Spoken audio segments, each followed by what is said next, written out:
Ukraine needs to salvage as much dignity it has left as a sovereign state, and just come to the realization that you are a pawn. And why are you okay with being used as a pawn? I mean, prior to the invasion and every other shenanigans that's taking place, I mean, you existed as a sovereign state of your own. Yes, there was always some form of internal influence from either America or Russia. And at least your people were still safe. They really need to wrap it up at this point.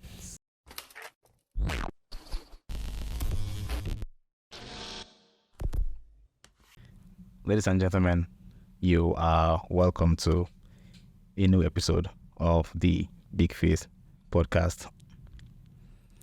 My guest here today is a friend of mine from the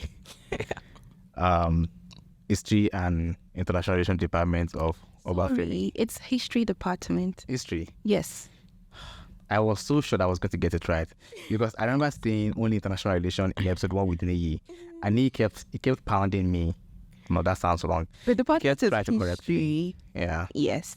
And as a history student, I get the opportunity to combine with other courses, and I chose to combine with international relations. History is getting like a foothold. I can combine history with like a host of other disciplines. Yes, you can combine with sociology, economics, religious studies, international relations. Yeah, and international relations, which is what majority prefer to go along with.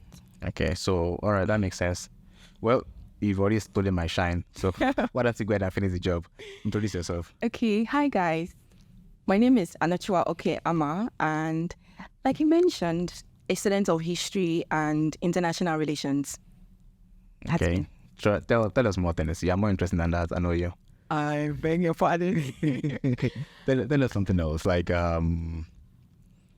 what book have you read recently? Okay, book. I'm currently reading a book on cybersecurity assessment, and That's such a strange choice of book. Yeah, that's because I'm trying to break into the industry. Okay, that makes more sense. Because, I was waiting for something like all the men in Lagos are nearly, and almost all the men in Lagos are mad. Why? Yeah, it's a typical type of book that's Are you stereotyping me? Well, forgive me for judging based off your gender. Wow. It's not my fault that most of my female friends read that book. I don't know what their addiction is. Maybe they are trying to find justification for their slander against Yoruba men, most especially. To each its own. No, I won't. Then, yeah. But find help if that's a beautiful book. But then you do realize that what was written in the book, it's the reality. So I don't know about that. I guess I'm the exception here. Okay. All right. So, gentlemen and ladies, what I have to discuss here today is a little delicate and rather controversial. So, we are stepping here into uncharted territories, and I do believe that topics of discussions, however difficult they might be, it's still best for us to discuss them than to sweep them under the rug out of fear of being silenced, of being cancelled, or of being picked apart by people who hold contrary opinions. So anyway, that's a little bit of disclaimer. And also, since there are different perspectives to the things you're going to discuss here, it will be difficult for us to make justice to every bit of it, right? So there's going to be blind spots, and if we have any bit of that, I'll be more than happy to learn from you in the comment section. Yeah. So, ladies and gentlemen, without further ado, I want us to start. Why are you looking at me like that? I know you were shy, like getting on the set, but I've tried as much as possible to make you comfortable. Have I not? Thank you. I even brought me biscuits, which I'm very grateful for. You didn't have to announce that. I have to. I'm very grateful for people that are thoughtful towards me. So thank you very much for that. You're welcome. Right. So the elephant in the room, the most recent issue on the international political stage. the Israel-Palestine issue. And I think there are different ways you can look at this issue, from the religious context, Yes. the promised land thing, or the historical domino effect. One thing led to another, and Yeah. we are here. But if you were to like look at the recent event, the Hamas attack on Israel, which led up to like a big bang issue where Israel was airstriking the Gaza Strip. Like, if you were to like give some justification or some grand narrative of how we ended up here today, where would it start from? Maybe the 90s, or like before the Jews were rusticated from Jerusalem in the 1st century AD, right?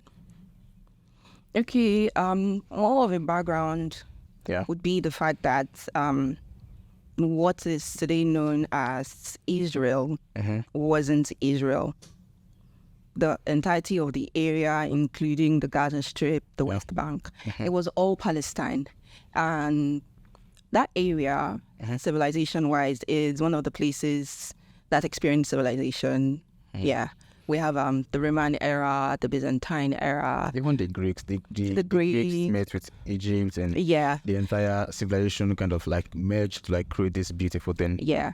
I mean, Egyptians had control at a point, the Mongolians at a point, and we have the Muslim having control over the area today, which is quite in contention. And as of that point, as we all know, from the biblical perspective, we have the Dome of the Rock, the place where Jesus was interred, and other places were quite open for pilgrims to visit under the Muslim rulers during that particular era. It's a very secret place. Yeah. For the Abrahamic religions, Judaism, Yes, Christianity, and Islam. Yes, that's true. After Yes. during the prior to the First Crusade, it belonged to the Christians, right?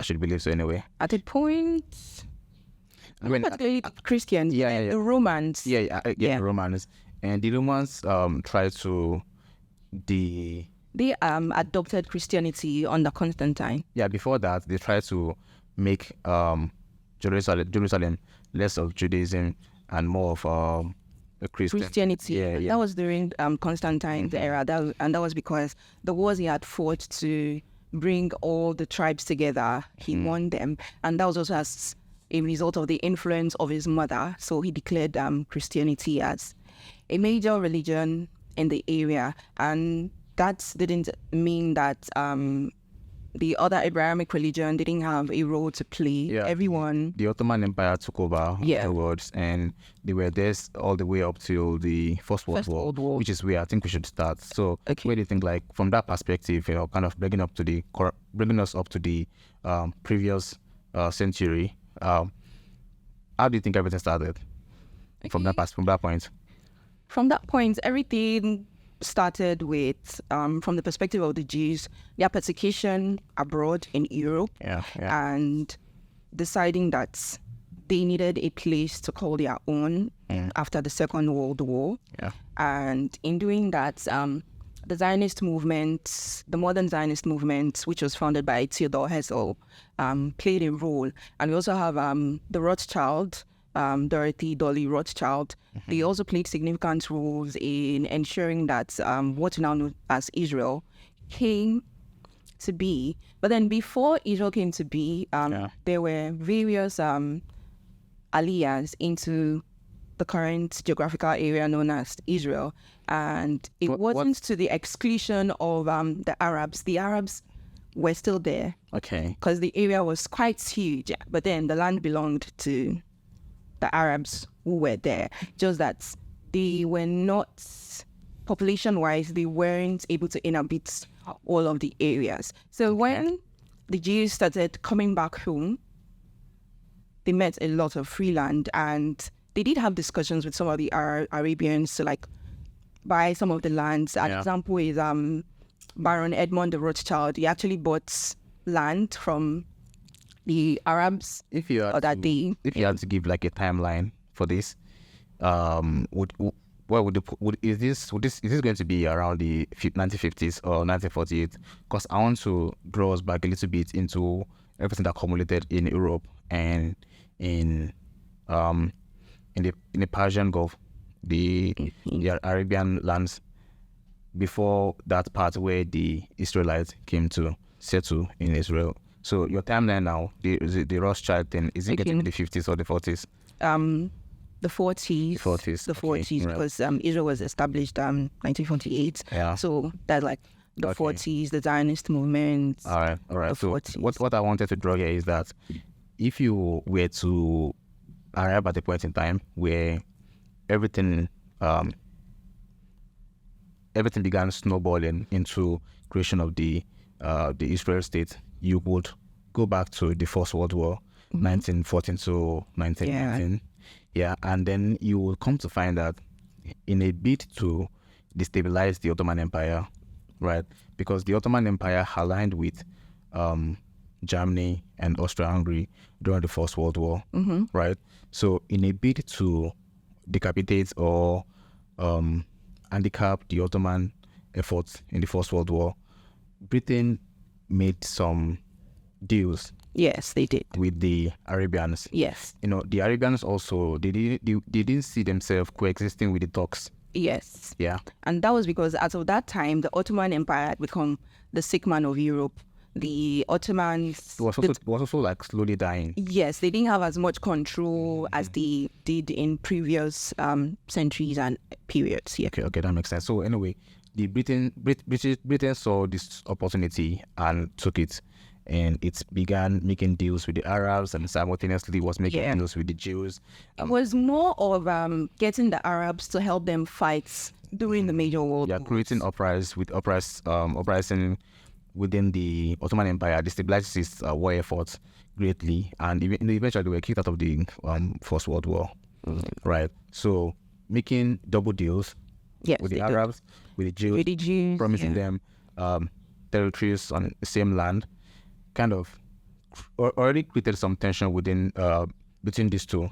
And then if you go back to the Second World War, 1939 to 1945, right? The Holocaust that happened with the Jews, and Jews were also persecuted under Joseph Stalin in Russia and the USSR, Russia. So the Jews didn't feel so safe. Yeah. Right? They were persecuted in Poland, Germany, Russia, other parts of Europe like that. Yeah. This wasn't going to be the first time that they've been persecuted, but it was worse this time because the entire world was aware of the brutality against this race of people, right? So then it was decided that, you know what, I think now is a good time for us to move back to the Holy Land, move back to our land, move back to our territory. And that's where the rift between the Arabs, the Palestinians, and the Israelites became so intense that it began accumulated into war. The Israel gained their independence in 1947.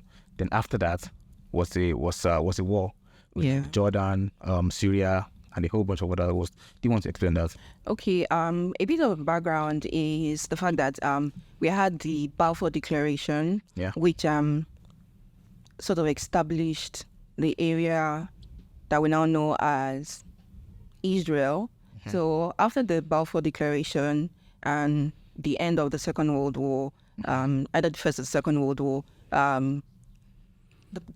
the area at that time was known as Palestine. It was given to British as a mandated territory under the auspices of the United Nations. And in doing that, the Britain had control over the area, and as such, they tried to stem the flow and the tide of Jews going back to Israel. And in establishing the homeland of the Israelites, Madagascar was actually considered.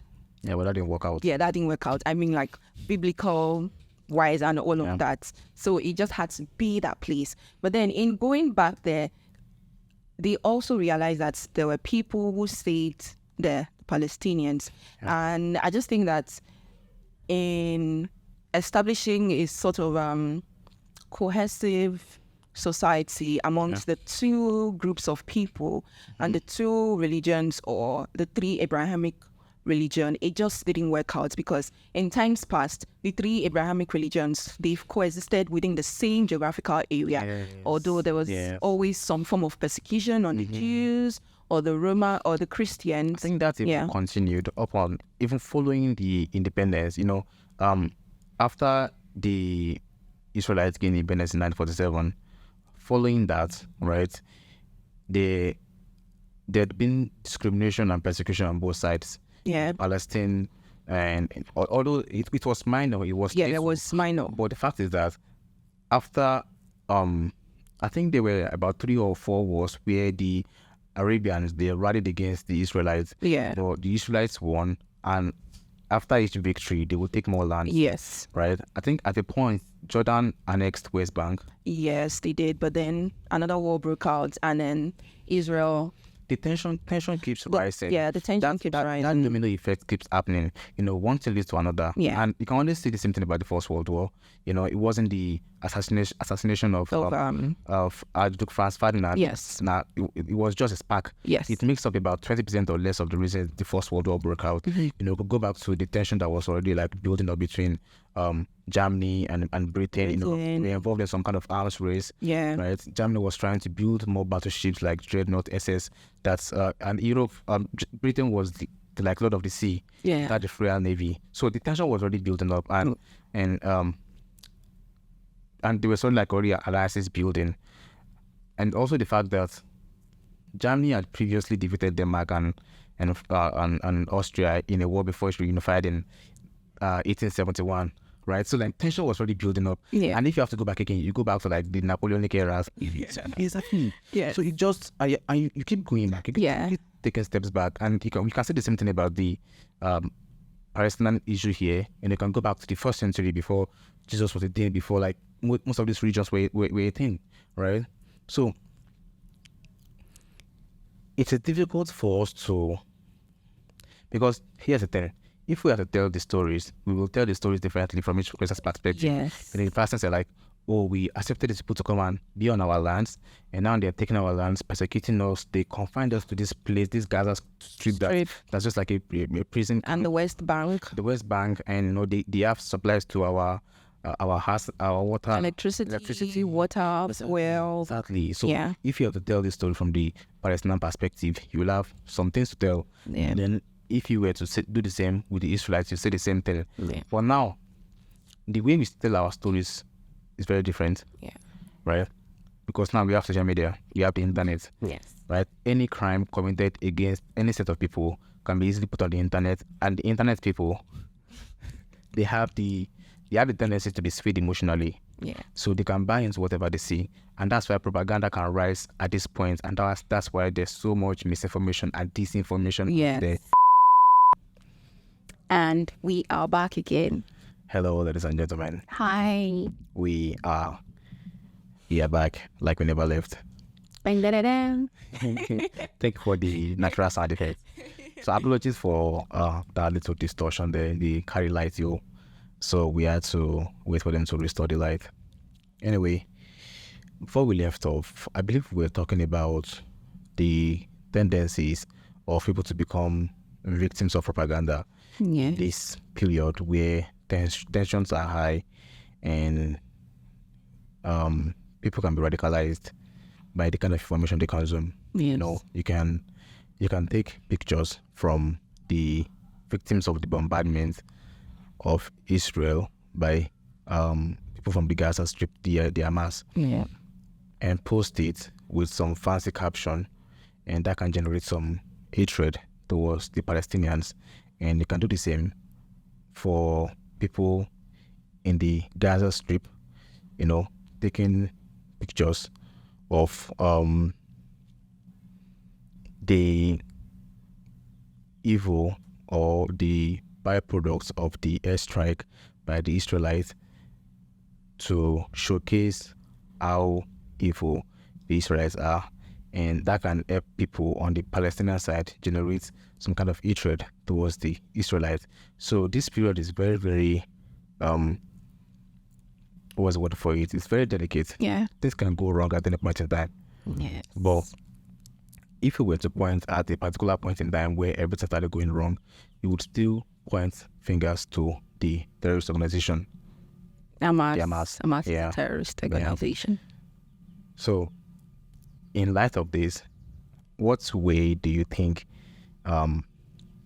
we can take to avoid more destruction? Because the thing about a war of this scale is that when people become polarized, when both parties go refuse to come to the center, to the neutral ground, they move to the extreme end, and they find extremists there who are willing to seek retribution for whatever it might be. So where do you think we can go from here, from a perspective? Okay, from my perspective, I think moving on from here, we need people who are level-headed. But then at the moment, no one seems to be level-headed at all.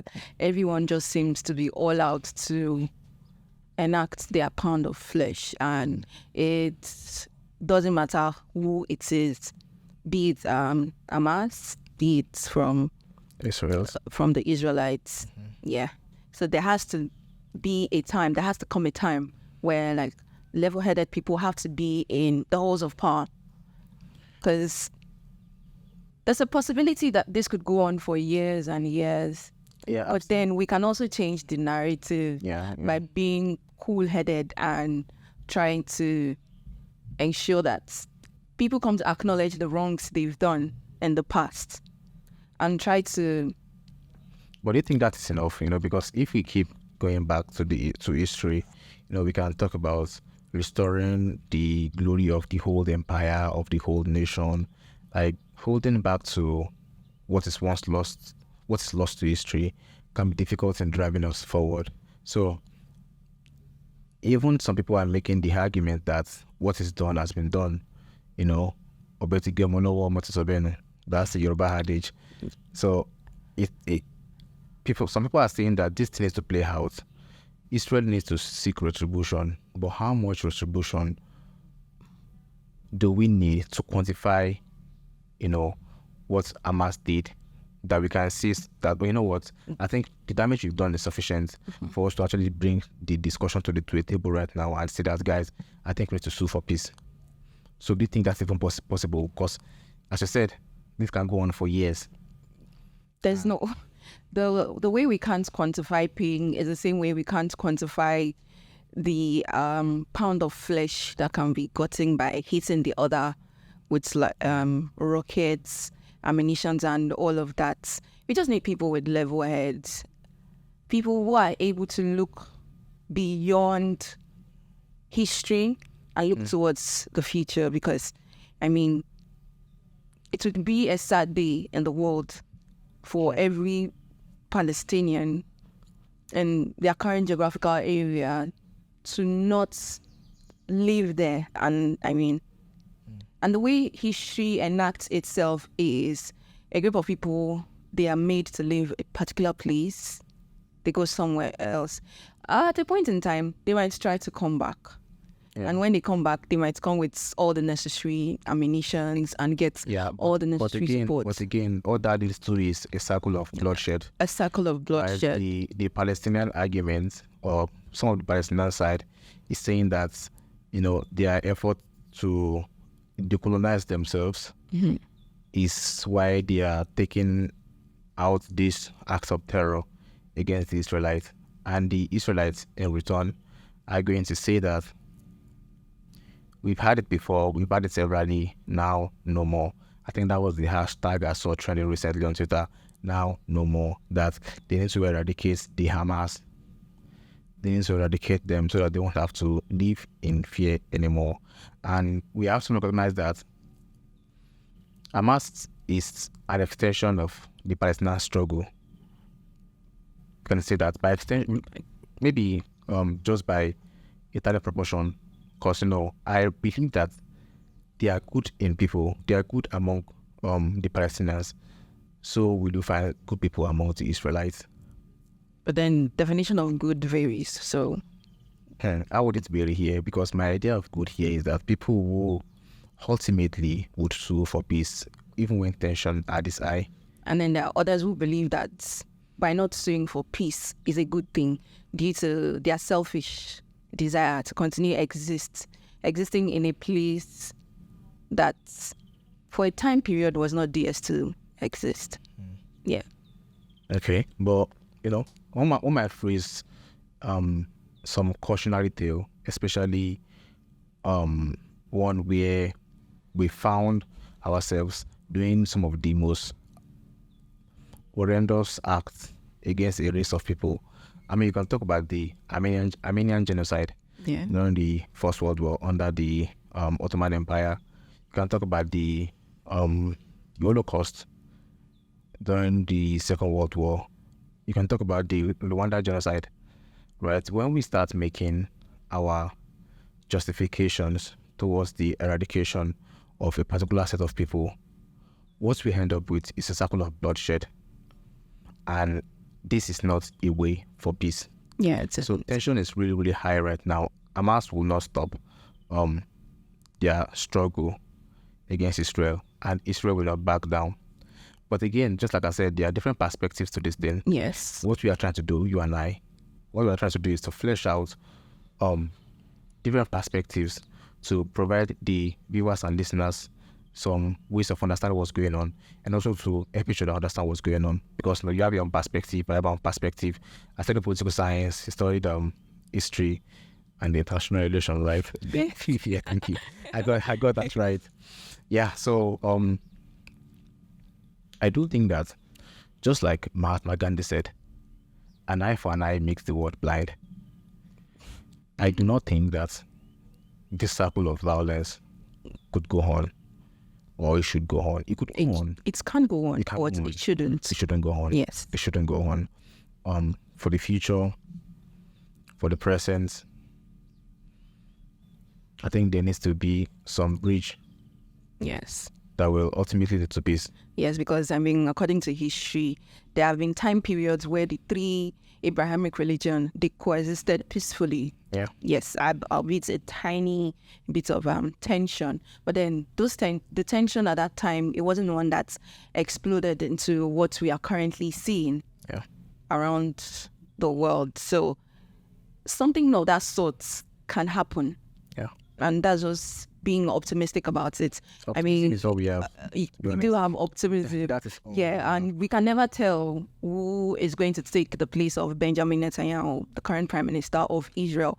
Is it going to go soft, or is it going to be harsh, And this or is even harsher than Benjamin this is Netanyahu? this is also a period where sitting on the fence is almost seen as morally wrong. It feels like when Hitler started incarcerating the Jews, and America was not yet involved in the war as of that time, America tried not to take sides. Even in the First World War, even though they were supplying arms and ammunition. Yes. So it seems more like if it's not helping someone, if it's not at the profit-making expense of setting someone out there, level-headed processes will not be in place. I mean, someone is definitely producing all the rockets, ammunitions that are being used, and they're not for free. I mean, there are advantages to be found in any problem. You can say the same thing about COVID-19. Some people made lots of money. Definitely. Yeah, First World War, some people make tons of money. Second World War. And where you find problems, there always looks opportunity. Capitalism. You can say that. Well, I don't think capitalism is the only economic system that will take advantage of any situation, right? Yeah, I mean, during the Cold War, for example, you can see how the USSR was sending arms to places like Angola, Cuba, Venezuela. Yeah, so I don't think that, although one might say that was not really real communism, but I leave that argument to you. So, yeah, that's enough there about the Israel-Palestinian issue. And I do feel like we never particularly crossed off all the T's and, caught our highs. Okay. Is that how the saying goes? Who cares? Who cares? Anyway, I don't think we did justice to everything that would have touched on, including the American part and the entire thing that's going on. Yes. The Iranian part, that in the entire thing that's going on, the Egyptian part. So The Lebanon part. Lebanon part. So it could go on and on. Yes. But I think that for the limit of time I have to record this thing for, I have done my best to provide some perspective, hopefully, to the current issue. So let's move on here to the next thing I want to discuss. I think you know what that is already, don't you? Do I? Okay.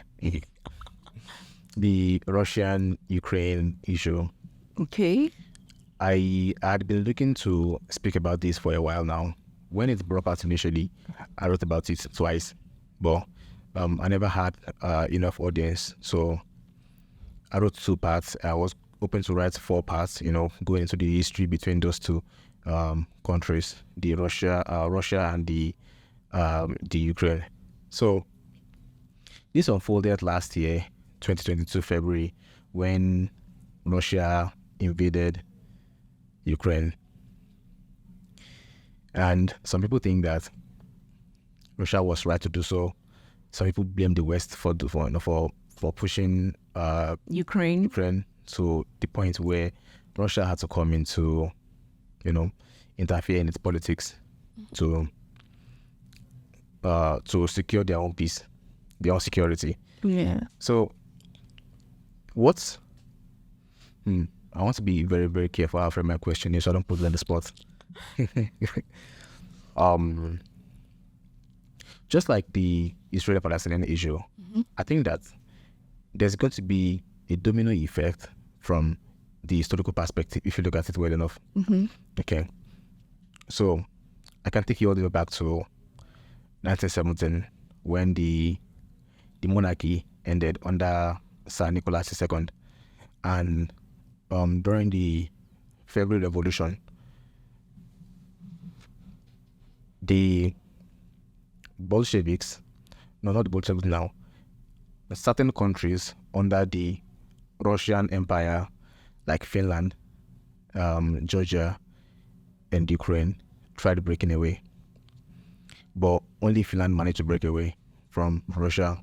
Finland was previously given to Russia as part of a treaty that settled peace between the Swedish Empire and the Russian Empire.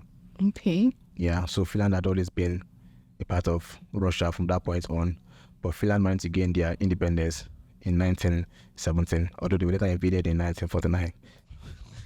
Because Stalin was afraid that Hitler would come in from this particular angle. Yeah, so he tried to stretch, this angle so that it will take some while to get to the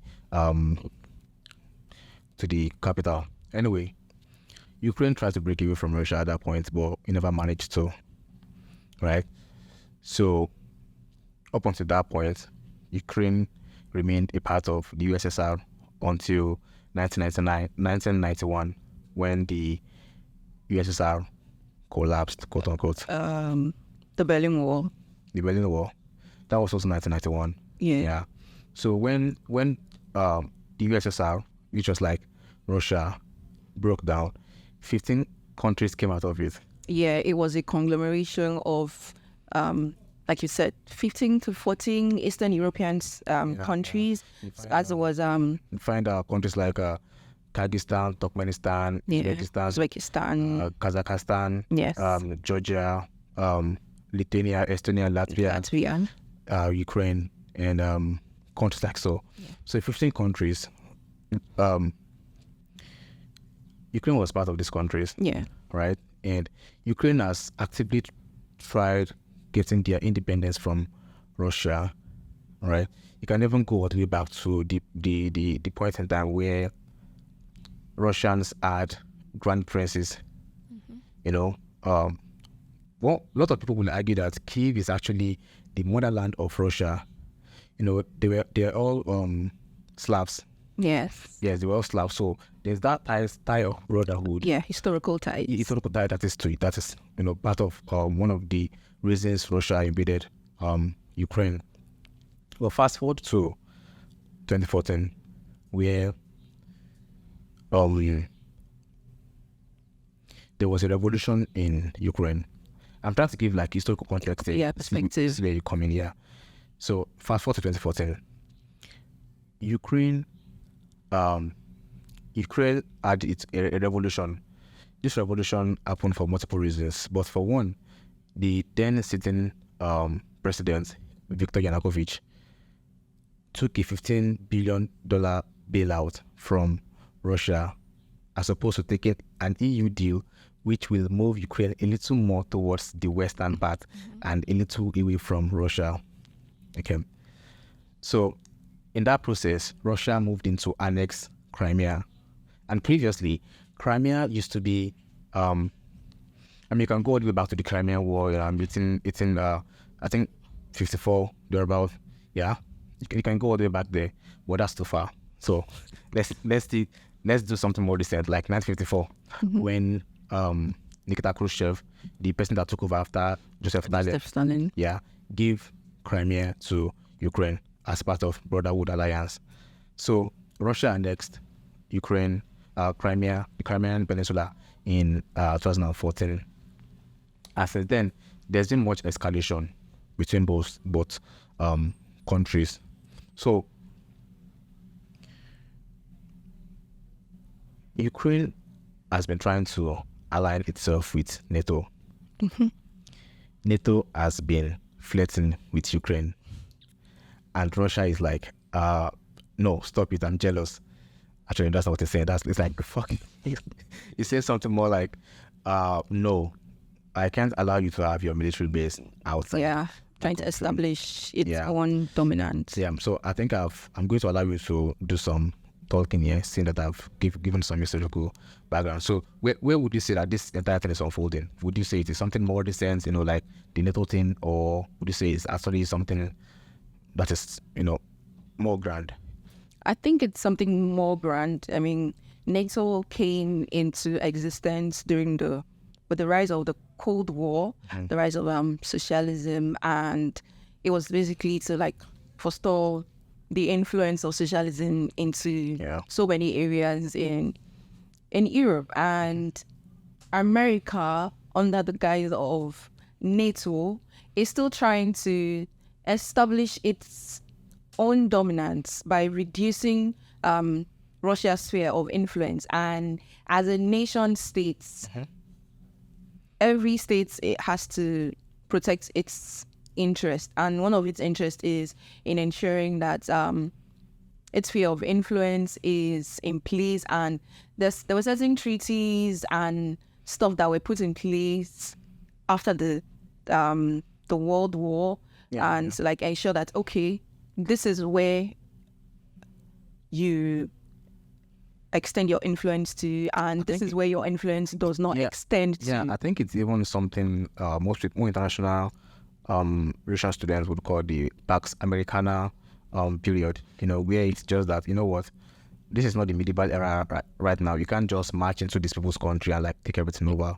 So that period that came after the Second World War changed a couple of things for people. Go on. Yeah, so it's more of Russia trying to ensure that it protects itself. And by allowing Ukraine to join NATO, that means that it would be at a risk of being invaded. I mean, we have the Cuban Missile Crisis when, was it Russia?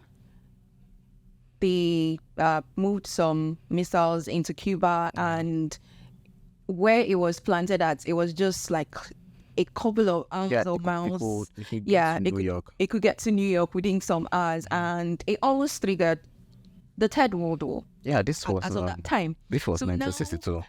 Now America trying to perpetrate something similar as of what happened in the Cuban Missile Crisis by trying to flirt with Ukraine to ensure that they join NATO. And by joining NATO, that means that missile bases and whatnot will be established in Ukraine as a form of protection against itself. And you also have to take into consideration the fact that Ukrainians, they are ethnic Russians in Ukraine. It's just a geographical border. Yeah. And it's quite a tricky situation because Ukraine is a state on its own and it has its sovereignty. It can decide to join any international organization it chooses to. Okay. But then the fact that it's choosing to align with NATO, which is the Western sphere of influence, it gives a high risk on the part of the Russians to be bothered because Okay, let me jump in here a little bit. So I want to continue that line of thoughts where you mentioned the sovereignty thing. yeah, So I do think that most countries, when it comes to their relations in the international system, have different types of sovereignty. We can categorize Ukraine's own down to two: internal and external. Internal is you being able to act within your country however you wish, but external is stopping you from acting however you wish outside your country, right? You can act within your country, internal. You cannot act outside your country, external. So, for example, right now, Mexico can't dare establish a Chinese military base, right? doesn't make sense. US not allowed it. And when you mentioned that the Cuban Missile Crisis too, that's exactly what happened. A U-2 plane flew over Cuba, noticed that there was a missile site, and the US president was like, "What's going on here?" And then they put a blockade around the Cuba, if I must say, was a communist state, and US is very, very anti-communist, right? And that's the entire Cold War in a nutshell. Yeah, in a nutshell. In a nutshell. So there was this blockade, and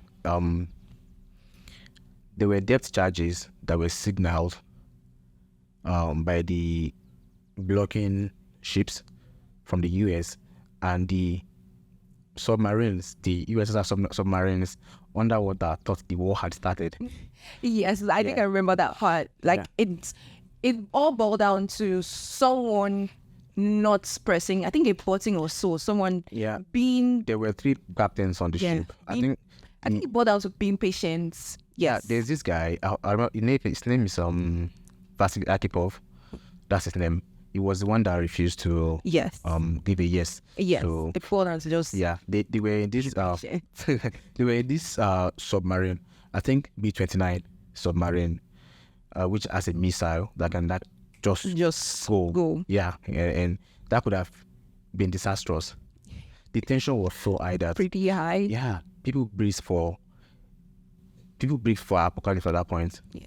So that tension, most people are saying that tension hasn't died down, because the purpose of the NATO alliance that was formed in 1949 hasn't changed too much in form of their relations with Russia, with China, and such and such. So I believe you were saying something along that line. Okay. In that line, you would see that what America is trying to perpetuate is more of being hypocrites. Uh-huh. They wouldn't like that's what they are doing in their own backyard, but then they are trying to perpetuate it in someone else's backyard. And after the collapse of the Berlin Wall and the Cold War was no longer in existence, I mean, America became the sole hegemon. And as a result of that, they feel and think they can get away with just about anything they want by trying to establish their influence, dominance in just about everywhere. And that is something Russia doesn't want and wouldn't want. I mean... So in this case now, putting that thought, Russia's right to security... It's been threatened, Yeah, it's been threatened. But Russia's right to security trumps Ukraine's right to security. Security and sovereignty. Yes. I mean, if you were a deer or a goat or a domestic animal of any sort, I live next to an elephant or a lion. Yeah. Right, you wouldn't want to hunger that lion. And I'm a realist to an extent. Okay. So I try to be very, very realistic in my approach here. Like, if I were in the position of Russia, would I? And even not from Russian perspective, we know that okay, the relationship between Russia and NATO is not so good. During the Cold War, you said Nicholas Khrushchev set up the Warsaw Pact in 1955 as a counterbalance to the NATO military alliance. Yes. So that level of intensity hasn't changed too much, because despite the fact that the world is like rapidly evolving, some things are not changing so much, and there are no permanent allies, Permanent allies, and permanent enemies. Yeah. I mean, you can take Germany for example. Enemies during the Second World War. You can take Japan for example. Enemies during the Second World War, but they're now allies of the US. So they write Russia's right to security. I mean, can you say the same thing for Georgia? Because Georgia tried joining NATO. No, I think in 2004, after following a NATO conference, they agreed to extend membership to Georgia. And in 2008, Georgia was invaded by Russia. And I believe their excuse was the protection of ethnic Russians. And, one can argue for that because they are ethnic Russians. Like I said, they are all Slavs. Yeah. Right? So there's that type of brotherhood there. And because, they were once like a large empire, movement was like really, really easy. Just like EU today. EU, you can move anywhere. Yeah. With like really, very little restrictions. But talking about the Ukrainian issue, do you see a solution to it? I mean, because the war is all going on right now, and as at the recording of this episode, I believe Russia has annexed 15% of Ukrainian land, which includes the Donetsk, the Luhansk, the Zaporizhia, and the Kherson regions. Those are like 4 regions that were annexed into Russia, like Zaporizhia, and those are like the Donbas region, which is inhabited by ethnic Russian minorities. So, what is the way forward here for Russia? Because they did for Ukraine, they did sign the Minsk Accord, 2014 and 2015. Because in the Minsk Accord, Russia was demanding that these regions operate autonomously, and can't that happen. It's almost like someone asking the Nigerian government to allow Lagos to run on its own. Lagos. Yeah. I think in this situation, Ukraine is Cuba. And Ukraine has to come to a realization that it's a pawn in the hands of America to try and get to Russia. And it needs to safeguard its own people, its own resources. I think you're doing something. I know what it is. It's to try and get... Wait, I think I know what you're doing. You are looking at this through the game perspective. You're using the game theory. Because let's say, for example, right, you and I are fighting. I have the brother, you are the younger brother. And let's say that the person who I don't have the best relationship with is holding me over there. And because we are fighting, that person is going to fund me to fund you, the younger brother, to destabilize me. Yeah. So that's basically the game theory. Yes. Just looking at the international system as a set of games. How you move the chess piece across the board. And I think Ukraine has to come to the realization that it doesn't have as much power. And so far, we've seen NATO, America, they are not willing to go all the way in providing the necessary ammunitions and everything that they would need. I mean, when the war started, Russia, the US and Western allies were supplying Ukraine with things to defend itself. But then gradually, it moved to providing Ukraine things it can use to attack into Russia. That's when Russia started using the threat of the nuclear weapons. Yeah. So it can be really, really crazy. And from the outsider perspective, one can look at it this way. You can say that, okay, there's already rising tension between you two people. You were the two world power up until 1991. And now Russia is like slowly rising. China is also rising slowly. Yes. Right? And we don't know what's going to happen in the Middle East. Oh, we're focusing last year on Europe. This year, Middle East. Next year could be Asia. Well, we get there next time. We get there in our next discussion. Oh, yeah. But anyway, from an outsider's perspective, you can say that extending military alliance to someone that should serve as a buffer state between you and someone that you clearly don't have the best relationship with is the best idea, rather than incorporating these people, this country, into your military alliance. Because if this mic is the only thing stopping these two hands from clashing. Because after Ukraine, there's Poland, and Poland is a member of NATO, and above Poland is Belarus. Belarus is more Russian aligned. Yeah. So what's stopping the both of us from sharing borders, just like the DMZ, demilitarized zone in between North Korea and South Korea. Exactly. So what's stopping the both of us from having that level of closeness is this buffer state between us. And now, if you move this buffer state between you, I feel cheated, right? So you can even say the same thing about what happened at the Second World War, right? The USSR and Germany moved into partition Poland in 1939 because one was paranoid that one would attack the other. Yes, and you can see that's also one of the reasons that Russia, the USSR, invaded Poland in 1949 before the Second World War. 1939. 49. 49 was after the Second World War. 39. Jesus. Yes. Thank you for that. Yes, 39. So yeah, that you get the point. Like, there's the need for buffer from an outsider's perspective. Yeah. Like, you should serve as a buffer zone. Yes. And I think this is also one of the reasons that there was this revolution in Ukraine. Ukraine was tilting a little too far to Russia, and you can even peel back the onion and find out that both Russia and the US have been trying to influence Ukrainian politics. Yes. That is not something new with America. Both toppling government. Yes. So yeah. So we are saying the same thing here. NATO expansion, and I believe in 2008 there was this the US ambassador to Russia, William Burns, that said that the NATO extending invitation to Ukraine could lead to Russia invading Ukraine. Well, Russia has invaded Ukraine. The prophecy has come to pass. Yes. So what do you think is the way out of it? Because it doesn't seem like America keeps dumping money into Ukraine. At this point, I believe they've spent about $150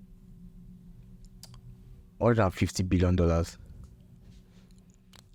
Ukraine needs to salvage as much dignity it has left as a sovereign state, and just come to the realization that you are a pawn. And why are you okay with being used as a pawn? I mean, prior to the invasion and every other shenanigans that's taking place, I mean, you existed as a sovereign state of your own. Yes, there was always some form of internal influence from either America or Russia. And at least your people were still safe. They really need to wrap it up at this point. They really need to wrap it up. America might be pumping money into the war. Yeah.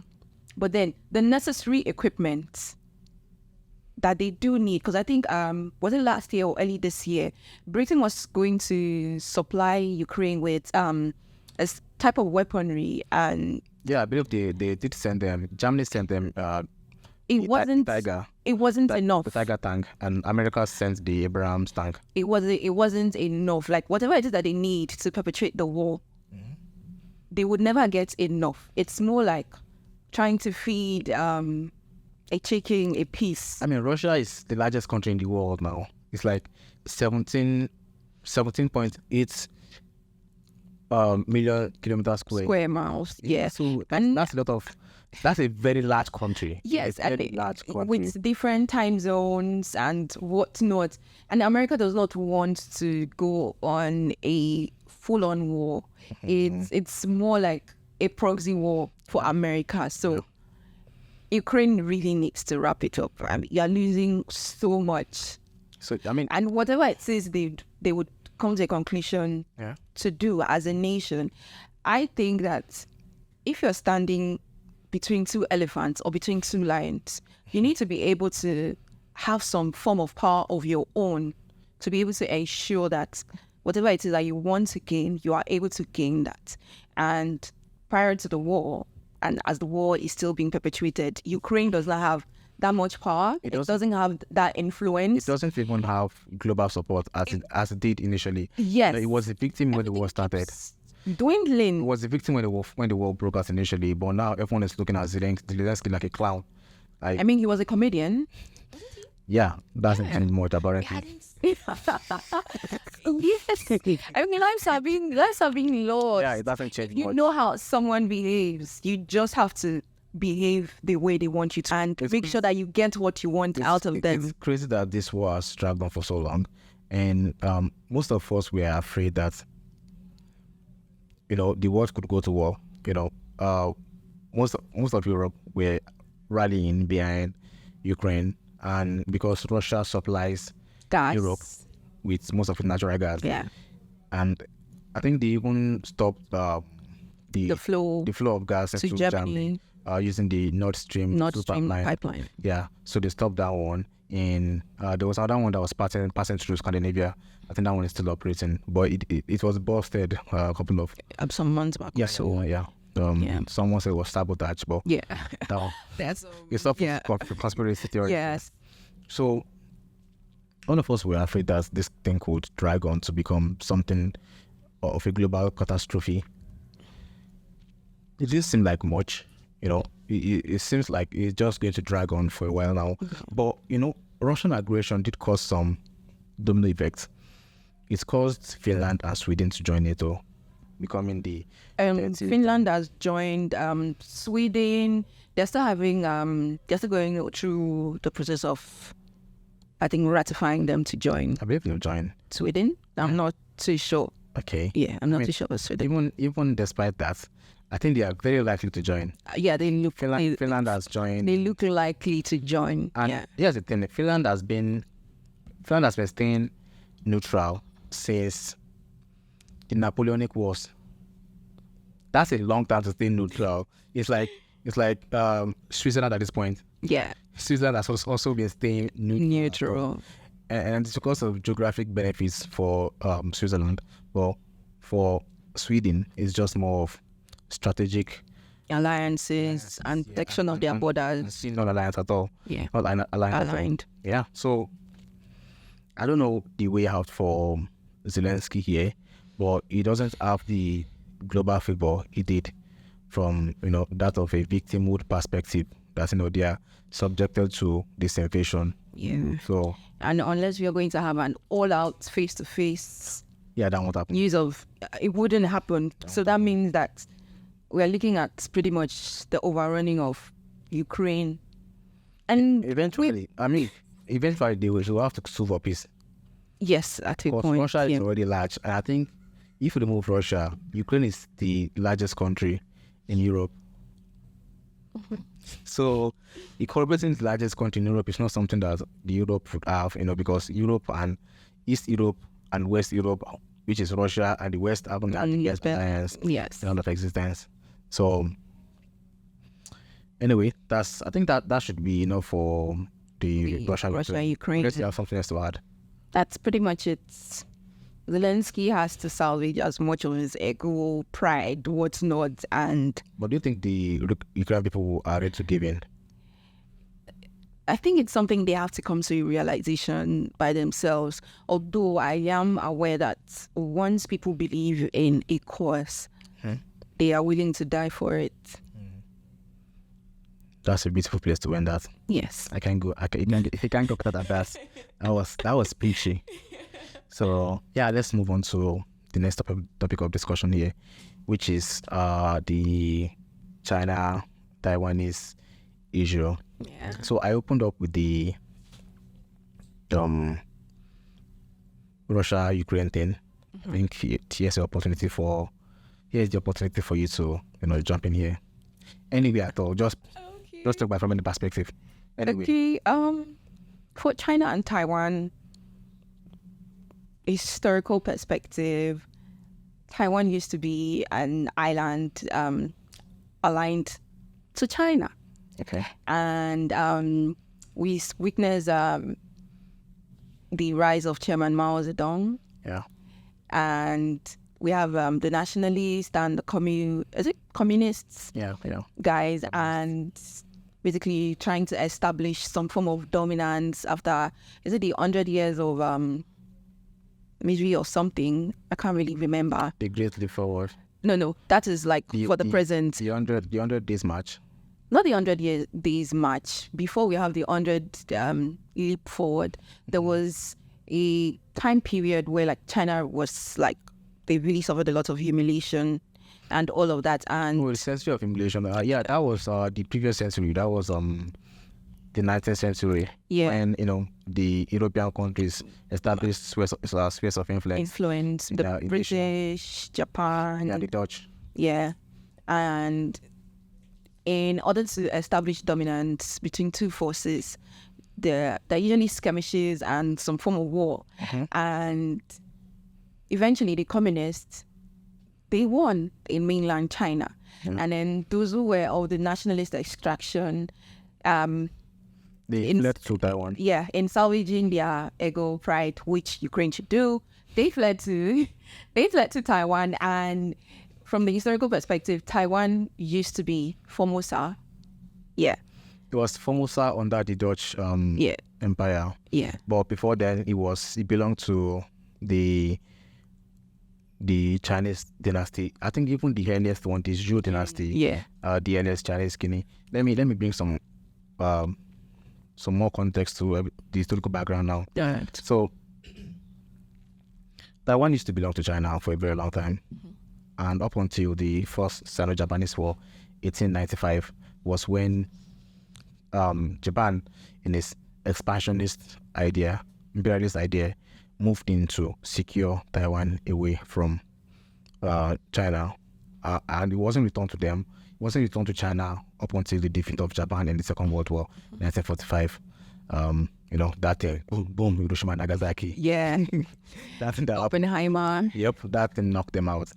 So it was returned to them, but the Second Sino-Japanese War started in 1927, which is the war between Japan and China. So it was during this period that the nationalists and the communists, the nationalists Kuomintang under Chiang Kai-shek and the communists under China Mao Zedong, they stopped fighting to push back the Japanese incursion into their lands.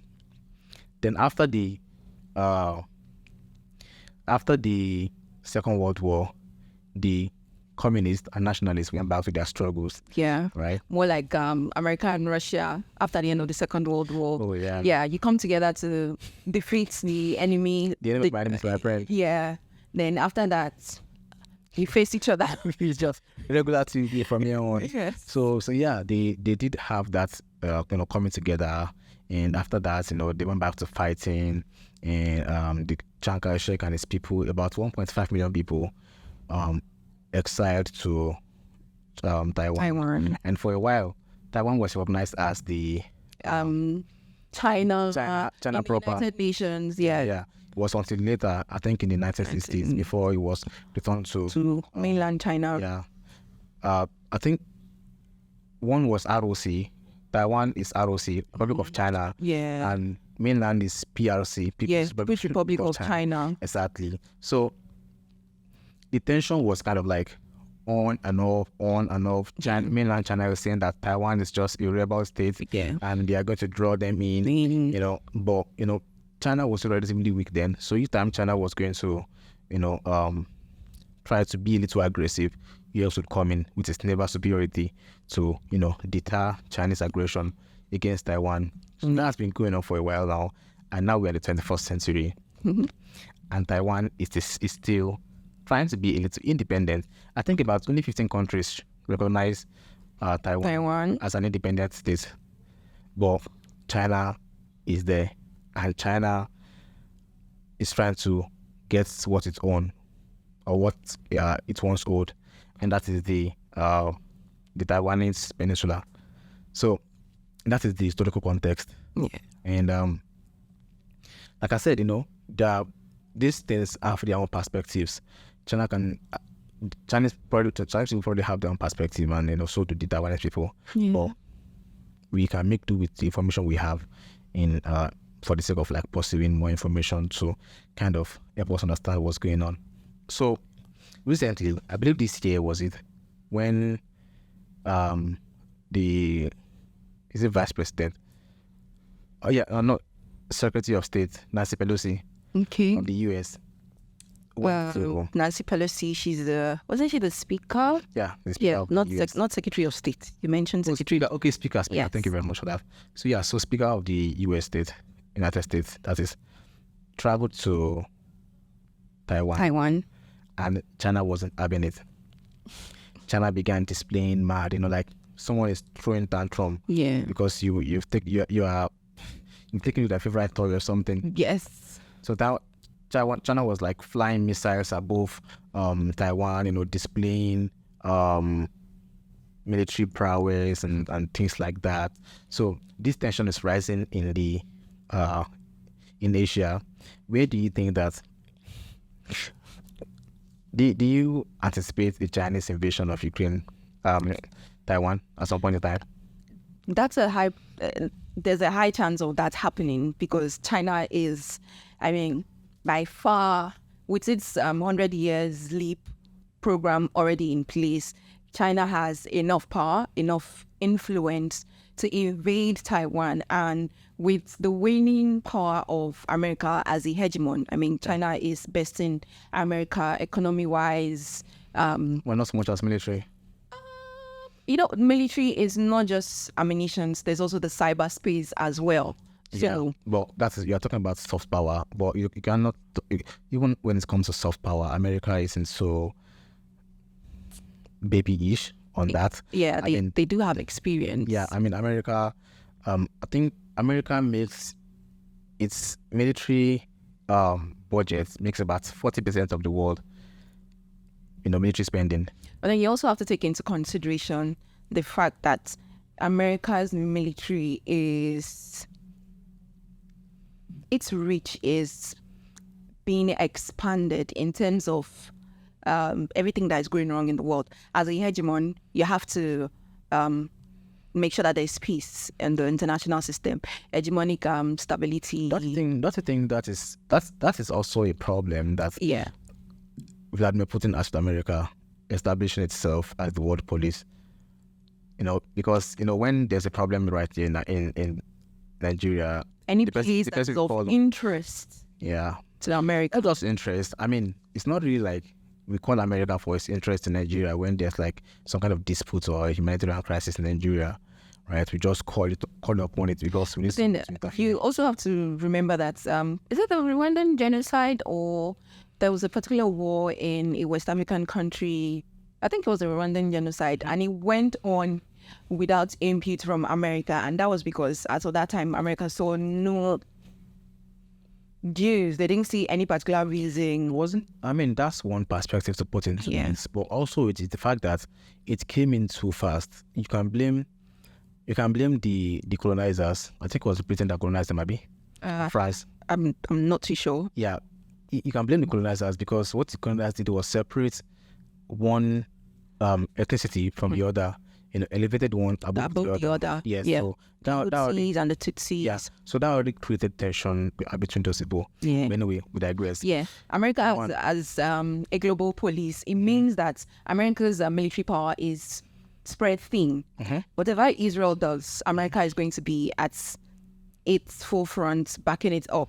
Yeah. America has its tentacles in Ukraine. If China invades Taiwan,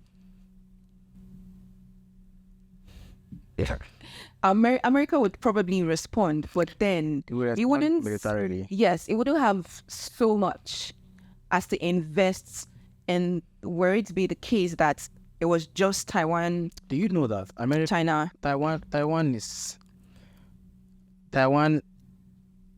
has more assets and has more importance to America than does Ukraine to America.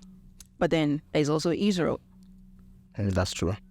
And we are seeing a rise of Iranian power because the Iranian governments, they were the ones who mostly provided all the military equipment Hamas used to invade,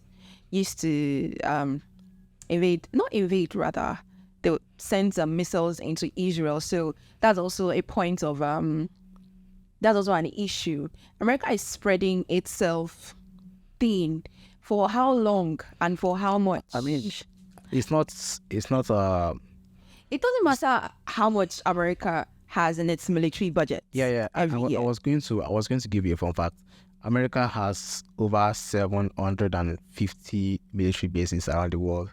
Okay, that's there. But then, do you want to? I mean, I'm saying it's bad. Trust me, get me right. It's bad. Do you want to show and display your might at the expense of leaving your own country being vulnerable? I mean, the Ottoman Empire tried it, because they kept expanding, right? The Roman Empire also tried it. Yeah. Kept expanding, and there's this thing I read from Niccolo Machiavelli's The Prince. He said, if you conquer a state, you either punish them. No, not a state now. He said, if you go against someone, you have to go against them so much that you won't fear their comeback. Yes. Right. So if you are going to fear their comeback, that must mean that you have to establish yourself there militarily, and that means that you have to pull from your reserve. And when you spread yourself too thin, and things begin fracturing, things collapse on their own, things fall apart. Yeah. So I want to close here on the Taiwanese issue. So Taiwan plays a major role in world supply of semiconductors, Semiconductors. Yeah, semiconductors, microchips. Taiwan, as of 2021, provided about 61% global chips. The chips in your microphone, in your cell phone, in your PC, Laptops. TV. Yeah, anything with tech, anything AI, semiconductors, microchips. So it's very, very important to the US that China doesn't capture this, because when it does, things can go. The world order can change. Yes. It can. We have the principle of mutually assured destruction. Will America like to put that in play over Taiwan? We have our lifetime to witness. And tension is definitely rising, because the stronger China gets, the more it wants to take what Exert itself. Yeah, and also exert itself. Yeah. We have the Silk Road project. So yeah, it also got a military alliance with this island off the coast of Australia. Okay. Yeah, I think that was last year. Solomon Island. Okay. Yeah, it got some alliance with Solomon Island. China is working on overdrive. There's the 100-year principle, 100 years, the Great Leap. So it is going to make sure that everything it has to achieve is done. And unlike America, which might seem to other people as being trying to hold the moral ground and all of that, although we do know what happens when wars are being fought and all of that. Yeah. China, we've seen for so many instances, China does not hold itself to any moral restraints of any sort. It's a communist government. Yes. I say capitalist state. Yes, so anything it wants to get, it is going to go all out. Yeah, you can look at the COVID policies. Yes. It was bad for the people. At zero tolerance whatsoever. People were locked behind their homes. So many things were going on that, if you were to be looking from a liberal perspective, you'd be like, wow, this is being so repressed, so wrong, but, not all countries can be liberal. Yeah, can be that. China for one, is very, very conservative. So yeah, whatever it wants, it is going to get it. And the tension in Asia is going to keep rising. Yes. But I do think that the BRICS alliance, Brazil, Russia, India, China, South Africa, that alliance can solidify some peace. It can, but it can also have opposite effect, because it's going to be that alliance versus this alliance versus and NATO. Yeah, and the world is always all about balance of power. Yeah, balance of if power. Power tilts a little bit too far, things can go wrong. Yeah. Because, I can't sit and have it dictate what I do with my government or what I do with my people, right? So I guess we will see what would happen when tension starts rising in Asia. Yeah. And as history keeps reminding us, no single global power stays on for so long. Oh, yeah. There's always someone somewhere that rises up to, Pax Britannica. I mean, after the Second World War, pretty much. Yep. What's going I think it was one of the beneficiaries of is it the Truman Doctrine? Mm-hmm. There was some waivers.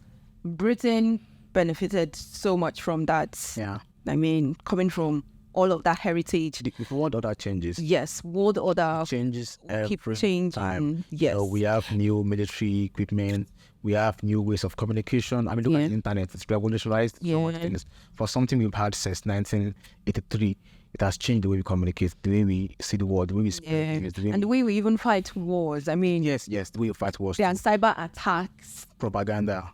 Before the internet, we had this guy, Joseph Goebbels, Hitler's Minister of Propaganda. Yeah, Goebbels. Yeah. So instead of like appointing a Minister of Propaganda, you can have Minister of Disinformation, Minister of Information. If you've read George Orwell's 1984 or Eric Blair's 1984, you will have some really skeptical way of consuming things that you see on the internet or things that you see everywhere. Everywhere at all. You won't be able to speak the truth anymore when truth becomes bitter for the ones who don't want to hear it. So world order keeps changing. Yeah, and keeps changing. I mean, empires grow and empires die. Empires die, and I think it's. I think when you look at it from the point of view of a scientist, it's actually an experiment. How long will America survive with all the power it's amassed to itself? And you know what they say? The greatest civilizations crumble from the inside.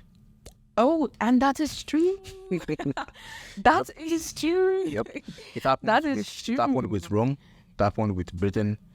To an extent, it is going to happen with America. They've had a civil war before. And with the way polarization is. Polarization, yes. We have right wing, left wing, radical left wing, far right wing, far left wing. The boys, the Trump boys or something. Yeah. So it's a whole lot. Yeah. On the international scene. Yeah. So let's leave that there. Yeah. And let's wrap the discussion up by trying to bring all of these things into view. World War III. Okay. Realistically speaking, wars have been breaking out for a very long time throughout human history. I mean, even chimpanzees, our closest primate cousin, they go to wars in bands of 50, bands of 120. Yeah. Wolves, lions. Yes. Animals. We go to war. We have disagreements. We have conflict of interest. We have different things that cause us to go to war. Fight with our neighbors. Fight amongst ourselves. Fight with our friends. Fight with our enemies against a stronger enemy. Right? You can call that balance of power. Alliances. Anything.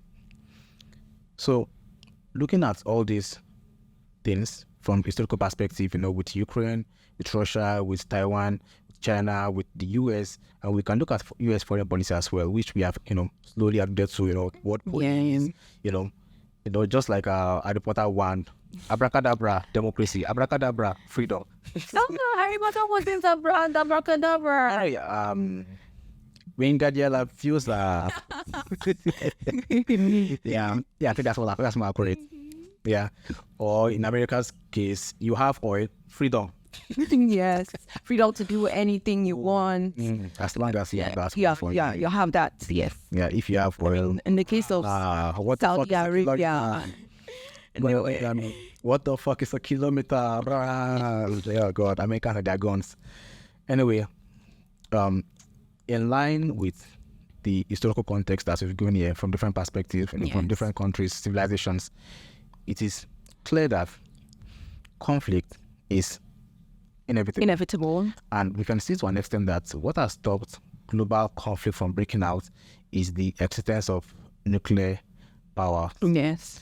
Mutually assured destruction. The fact that if you can take this one, for example, the 1956 Suez Canal crisis, where Britain and France were acting men, against Egypt nationalizing the Suez Canal. Yes. And the US side was like, if you now do meds, I will know now. Oh, I think Russia actually, the USSR actually provided equipment and all of that to ensure that it threatened to use the nuclear power if France and Britain don't move out of Egypt's business with what it does with the canal.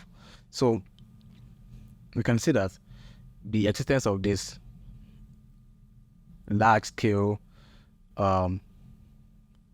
these things that can cause large-scale casualties have stopped us from going to war. But for how long? Because what we are actively doing is engaging in some kind of arms race. We end up in a prisoner's dilemma. Yeah. Or you are secretly creating this skinny and both to the same. I mean, that's where like cyber attacks come into place. The world of cybersecurity, that's where like sabotage, destroying, destroying information stored on the computers, sending ransomware, and using phishing emails to get top secrets. It's actually quite interesting. We are just fighting wars differently. It hasn't changed. It's just humans are we are built different. We are really, really quite strange because I don't think lions fight wars that put their entire species at risk. And we are just one fuck up away from. We are just one fuck up away from ending in a much worse fuck up situation. We already have global warming. Yep, that's one. Have you read Dante's Inferno? Dante's Inferno, no, but I know it was referred to in one of Dan Brown's books. Yeah, this guy had like different levels of hell. The deepest level is the one where betrayal is the one. So basically, one wrong step can take you to the next level of hell. Maybe you are hungry, next thing you step on a trap, right? Your leg is blown off, right? So everything can get worse, basically. Yes. And because tension is rising between people, we are rapidly developing AI. The way you fight our wars is different. We are going to have cyber soldiers very soon. We are going to have ground troops that fight with robots very soon. Yes. And because we have these things that can cause large-scale destruction. And I think I've forgotten who said this person that said this. I think it was end of the Cold War, that Americans are going to get bored, or the world is going to get bored because there's no war. There's going to be something. There has to be something that captures our imagination. And we have to for that. But it doesn't give us enough adrenaline. It doesn't. But the rest of us can be crazy. So to wrap up my point here, where do you think World War III would start from? Is it going to be in Asia, Middle East, Europe, Africa? Nobody cares about Africa. No. I think the way I don't think anyone anticipated the First World War, and in the manner in which just a little spark. Yeah, some guy was killed in Serbia. So you can actually never tell. It could be an asset in Africa that triggers it. Where World War III is going to come from, no one can tell. But I can tell you that it would definitely come from somewhere no one is actually expecting, and it would be a culmination of various causes where a group of people no longer want to abide by the American hegemon, and then they are able to see along the same line, that okay, America is our enemy. Let's band together and wrap this up with America. Yes, it is just going to. It's going to surprise everyone. So you think it's going to be from the American perspective? And I mean, I won't fault you for that, because like I said, America's wing is spread almost everywhere. Yeah, it has its tentacles everywhere. Tentacles in Asian matter, in European matter, the Middle East. And you could also be a mix of little wars, like wars that are not so significant when they start. Yeah, I mean, but then they get to the extent whereby certain actors and players have to come to play, and then it becomes a world war, because I don't think a world war starts off by being a world war. All the wars are... We can talk about the Balkan Wars, 1912, 1913. Wars of independence and Yes. the nationalist movement. Nationalist movement. Yeah, so like that tension was already in the Balkans. Greece, Montenegro, Yes. Serbia. Serbia. things like that. Yeah, so it was already there, and because of that, the extent of that tension and colonialist hatred towards the Austro-Hungarian Empire, that led up to assassination of Adolf Franz Ferdinand. Yes. Yeah. So you can also say the same thing about Second World War. Yeah. Hitler was like, let me take this. Yes. Expansion. And next Austria went for Dutch search, went for Poland next. Yeah. The world was like, we can't have that happen. I think we are already seeing most of it happening already. Yeah. Nations struggling to establish their own nationalist ideas. I mean, Palestine is struggling to establish itself as a sovereign state with its passports and respect from every other state. We have the Ukraine aspect. You have Taiwan.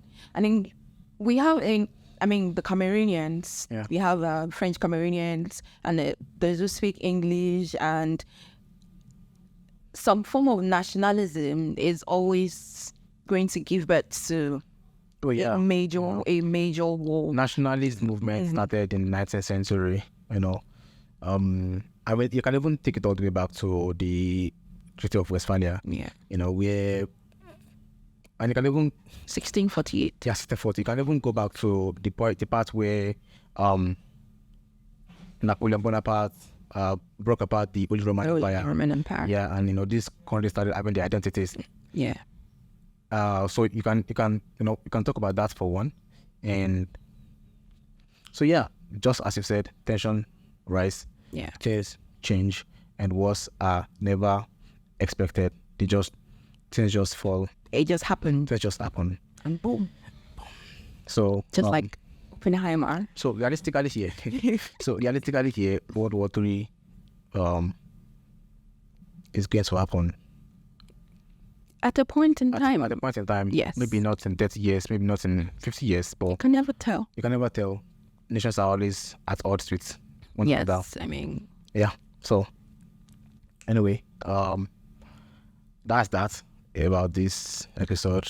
Thank you. We've gone for a while now, but not so fast. I have some questions for you. So this is the Q&A part now. Okay. All right. So question 1.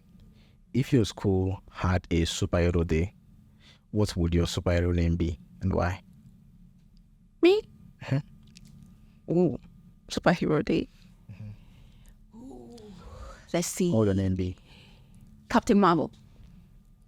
Why? Because if you watch the Avengers series, I think Captain Marvel played a pivotal role in Avengers Endgame. No, she didn't.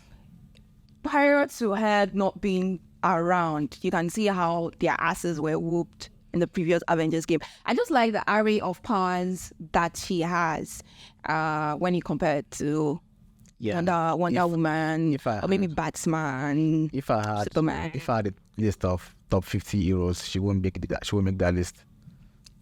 Why? Because you don't see her kicking ass.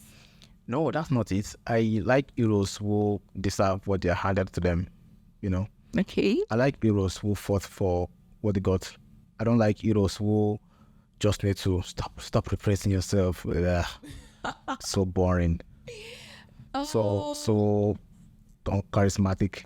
I just like the fact that she's able to go into space without needing any form of If she had gotten her power, just like most superheroes struggled to, and I think one of these I also don't like this hero, this DC hero, Blue Beetle. That one is stupid movie. He doesn't deserve his power. It's not explained why that thing chose him. So I feel like if there's some backstory that explained how she got her power beyond just, oh, you've always had it, just let go, stop restraining that bullshit. Okay. That's why you build the character. She was exposed to something. Yeah. And that was and she totally forgot about it. There was no struggle between her and that thing. It was always just, you are limiting your power, or stop limiting your power, or Okay. yeah. Anyway, But that was because she had memory loss. so use something original. I don't want to marble. It's original. Oh, I mean, who else? The Black Panther is so Can much make a name up. a name of Mr. Amma or what can I go by Mr. or Dr. Amma. Just make up something weird so we can move on. One. One. Not one. One. WOAN. One. WOAN. Okay. Yes. Okay. All right. I don't want to get into that. So anyway, next question here. Can you share a funny or awkward encounter you've had with the lecturers at the department? Very short. Oh my goodness. I'm trying to remember the one that will not get me into trouble. Okay. Although the trouble part has passed.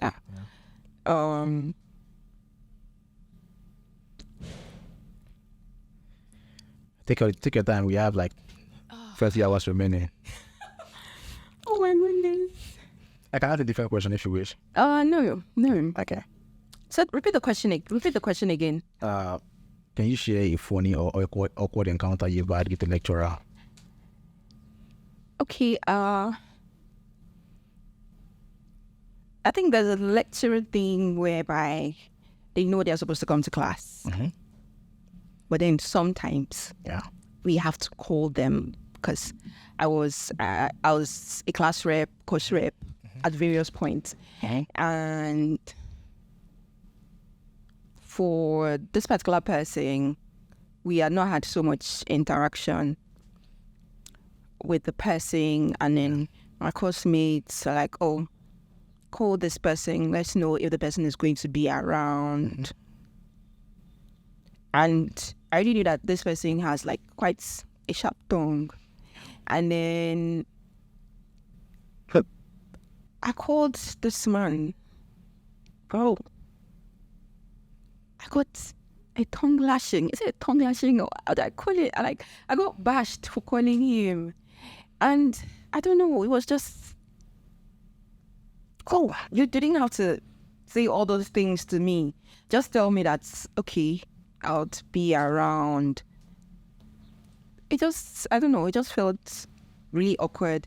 Then I think I had another one. I was going around, I'm part of Plug in Nigeria, whereby we keep fit to keep clean.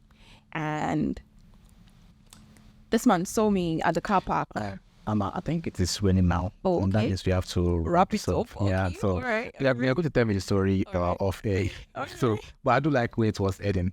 So anyway, ladies and gentlemen, we have arrived at the end of this episode. Thank you very much for joining us. I will see you next week.